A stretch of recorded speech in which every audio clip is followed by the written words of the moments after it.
The next topic in 10A is going to be labor supply, where our goods go from X1 and X2 to R and C. So we're analyzing the trade-off between recreation and consumption, which is how much time we want off work, known as recreation or leisure, and how many goods we want to consume based on consumption. Our endowments now, which are things that we already have, are going to be M and L bar. M is our non-labor income, any money you have from not working, whether it's a gift or an inheritance, it's money you already hold. And then L bar is time available, which you split between working or labor and recreation. Our budget constraint is now WR plus C on the left-hand side. W is the cost or the price of recreation because it's the opportunity cost of taking an hour off of work is going to be your wage. That wage you could have earned working. And then for simplicity, the cost of consumption is just 1. And then our income on the right-hand side is going to be WL bar plus M. And so that's just our wage times the amount of time we have available plus our non-labor income that we already hold. The slope of our budget constraint, our price ratio, is now negative W. The reason that it's negative is because we have that downward sloping budget constraint as we've always had. This time, our slope is just going to be W since the price of consumption is unity or 1, and so it's just W over 1, so just W. For substitution and income effect for labor supply, our price rising is now going to be our wage. So when our wage goes up, since that's the cost of recreation's always going to go the opposite direction for substitution effect of the wage rise, right? Consumption's going to go the opposite direction of recreation because that's how substitution effect works. Then if we have a wage drop, we see recreation goes up and consumption goes down. For income effect, since both recreation and consumption are normal goods, if our wage goes up, our income effect is going to go up for both recreation and consumption because we have more income now. If our wage goes down, based on income effect, both recreation and consumption are going to go down since they're normal goods and our income is going down with a decrease in our wage. Some additional formulas and things to know for labor supply is going to be that labor supply formula, L bar minus R. Time available minus recreation is going to equal L, which is our labor supply. How much time we spent working, right? Then for reservation wage, it's just going to be 2 steps. You're going to calculate the MRS, which we've been doing throughout the quarter. Then when you have your MRS, it's going to have C and R in it. You're going to replace R with the value of L bar and replace C with the value of M. So our time available and our non-labor income. MRS is where you're indifferent between working and not working, and so when we calculate that reservation wage, we are finding the lowest possible wage rate you will accept to work. Here we have an example of a Cobb-Douglas labor supply formula where our utility function is going to be this RC squared.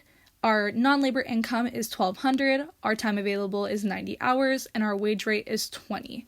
So as we know for Cobb-Douglas, our first step is always going to be to set that MRS equal to the price ratio. So here our MRS is going to be the marginal utility of recreation over the marginal utility of consumption. The same way it's been the marginal utility of X1 over X2. So marginal utility of recreation here would just be C squared. And then the marginal utility of consumption would be 2RC. Then if we were to simplify that, that's just going to give us C over 2R. And then set it equal to that price ratio, which is going to be W. So in this case, 20. Step 2, we're going to go ahead and plug it into the budget constraint as we always do, but now we have a different budget constraint. I'm going to go ahead and isolate C. So I'm going to multiply this side by 2R to get rid of that. And so that means that the optimal amount of C is going to be 40R. I can go ahead and plug that in for C here, and then we know our wage rate is 20 plus 40R equals, once again, this is going to be 20 for our wage rate. L bar, time available, was 90 hours, and non-labor income was $1,200. That gives us 60R equals 3,000. So the optimal amount of R is going to be 50 hours. We want to spend 50 hours recreating. Since the question asks us how many hours will Stephen work per week, we're going to go ahead and want to use the labor supply formula, which is going to give us that optimal amount of labor by taking the time we have available, 90 hours, and subtracting how much time we spend recreating. So if we're recreating 50 hours, those other 40 hours must be spent working. What if it asked us about our optimal amount of consumption? There are multiple ways to go about this. First, we already know that C equals 40R, and since we just went ahead and solved for R and found it was 50, we know that C would have to equal 2,000. Another way is to go back through the budget constraint and go ahead and isolate C. So here was our budget constraint. This was originally C. We found R to be 50. Multiply that by 20 plus C equals, this was 3,000. So then if I were to isolate C, I would just do C equals 3,000 minus 1,000, so C equals 2,000. Finally, I can also just go ahead and say, okay, we know that he spends 40 hours working, and so if he spends 40 hours working at a wage rate of $20 per hour, plus his non-labor income of $1,200, that's also going to give us 2,000 by doing labor times wage plus that non-labor income. Then part C says, what if his wage decreased to $10? How many hours would he choose to recreate? And is substitution effect or income effect stronger in magnitude? So first we're going to go ahead and calculate what his R would be. So we already know that our MRS was C over 2R equals that wage rate of 10. And so multiplying that out, we have C equals 20R.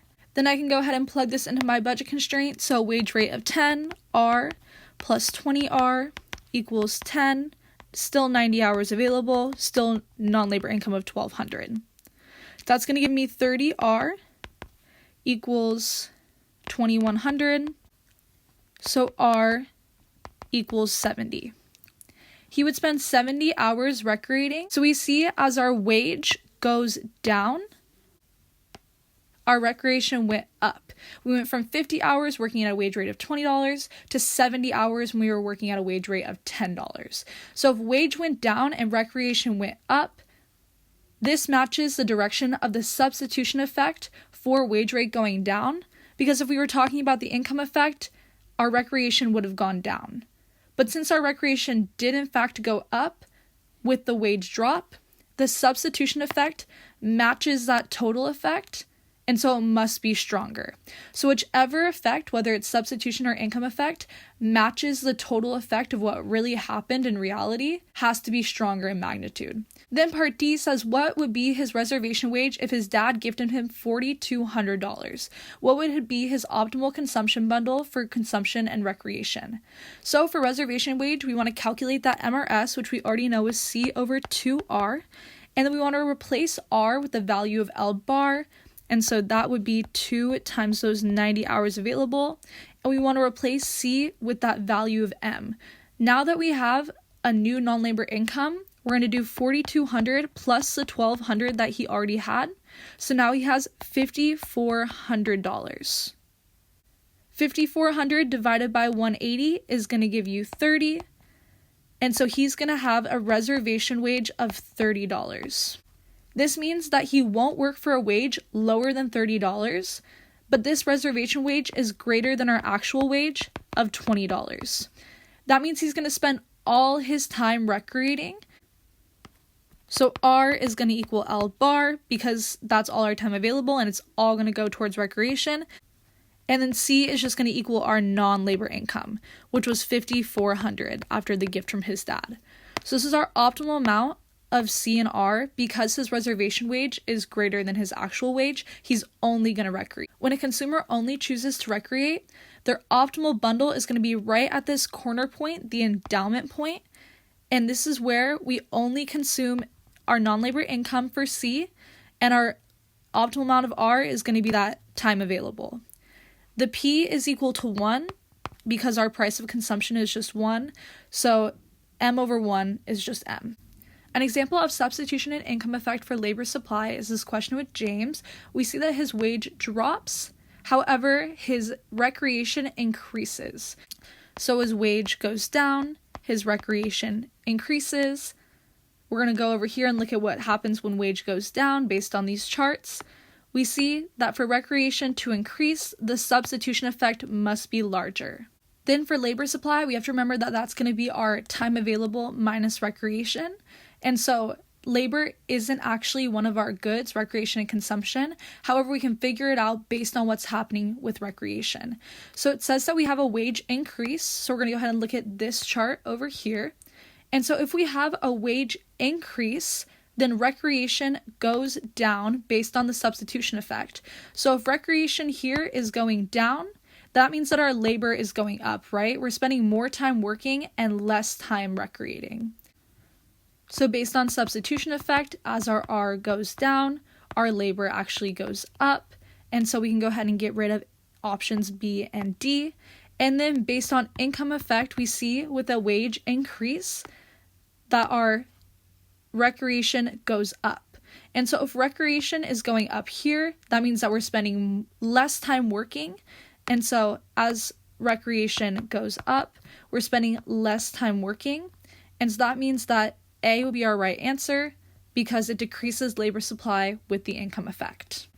Then for the perfect substitutes labor supply examples, they ask what is her reservation wage? So we would just have to find the MRS, which would be 100 over 2, which equals 50. We have no R or C to replace, so the reservation wage would just be 50 for perfect subs.